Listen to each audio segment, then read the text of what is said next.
On continue? Sur la ligne pointillée horizontale qui part du milieu dos, posez la largeur de l'encolure, 6 cm. C'est une valeur fixe. Depuis cette largeur, mesurez 9 cm, puis abaissez une verticale de 3 cm. Tracez l'oblique de l'épaule en ajoutant 1 cm. Ensuite, tracez l'encolure qui démarre à 1 cm du milieu dos. J'en vois qui suivent pas.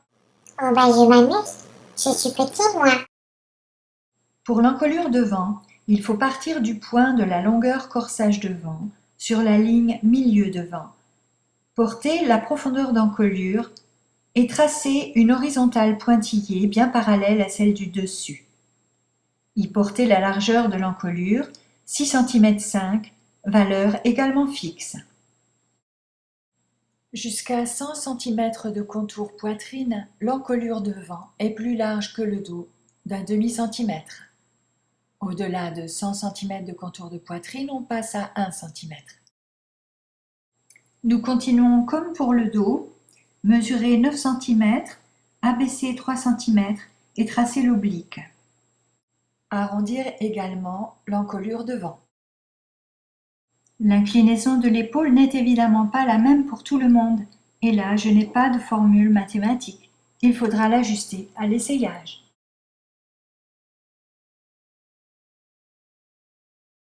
Posez un point sur la ligne milieu dos, à mi-chemin entre la ligne de poitrine et l'encolure dos. Mais attention, tracez la ligne de carrure à 1 cm en dessous de ce point.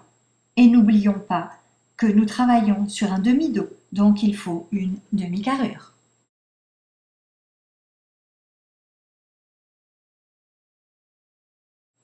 À ce point, tracez l'arrondi de l'emmanchure dos à l'aide du perroquet.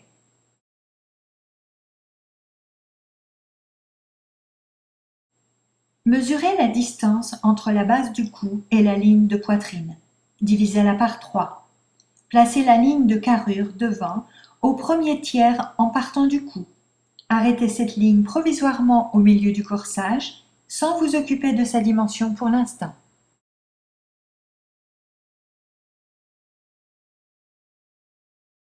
Abordons la pince épaule-poitrine. Pour cela, faisons un agrandissement. Depuis le milieu devant, tracez une horizontale dont la longueur sera un demi-écart des saillants plus 3 cm. Tracez cette ligne de sorte que son extrémité croise la pente d'épaule. À ce point, raccordez au point des saillants, comme ceci.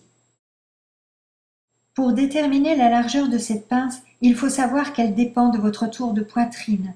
Je vous renvoie donc à un barème que vous trouverez dans le PDF sur le site Mode pour l'œil. Le long de la ligne d'épaule, tracez la profondeur de pince qui convient. Puis fermez la pince.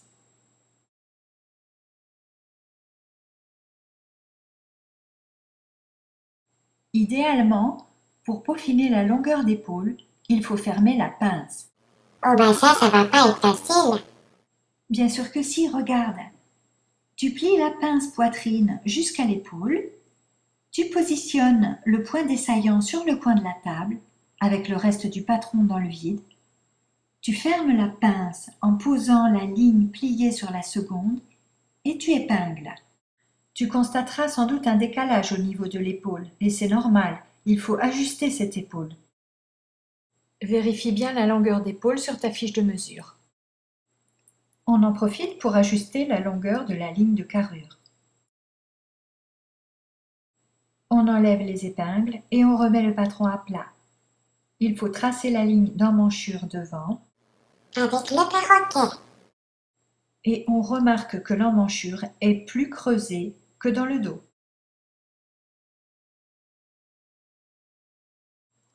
Pour absorber l'excédent de largeur d'épaule dos, on peut faire une pince.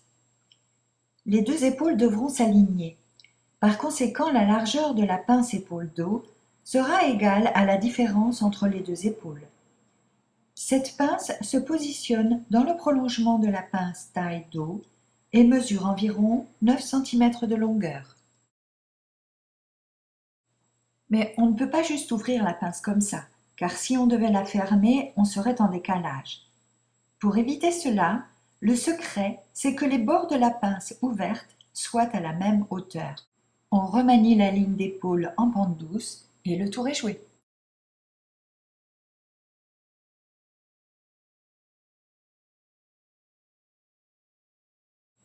Il serait utile d'écrire directement les mesures sur le patron de base. Comme ça, s'il y a une erreur, vous la trouverez plus facilement. Ne découpez pas votre patron de base. Gardez-le précieusement. Utilisez votre patron de base aussi longtemps que vous voudrez. Cependant, si vos mesures devaient bouger de plus ou moins 4 cm, alors il faudrait recommencer. Félicitations! Votre patron de base est terminé et le plus dur est fait. Oh, c'est vrai? Oui, bravo! Et maintenant, on va faire quoi? Maintenant, on va faire la manche. Comment ça, faire la manche? Tu veux dire comme dans le métro? Tu rigoles? Mais ça va pas? On n'en est pas là. Moi, je peux pas faire la manche. Mais non, petit ballot, je parlais du patron de la manche de base. Oh là là là là, mais je pouvais pas savoir, moi. Je vous rappelle que le tableau remanié des mesures, les barèmes, ainsi que des précisions concernant l'usage du perroquet Sont accessibles gratuitement sur mon site. Enfin, notre site. Mode pour LOL. Et n'oubliez pas de vous abonner, hein.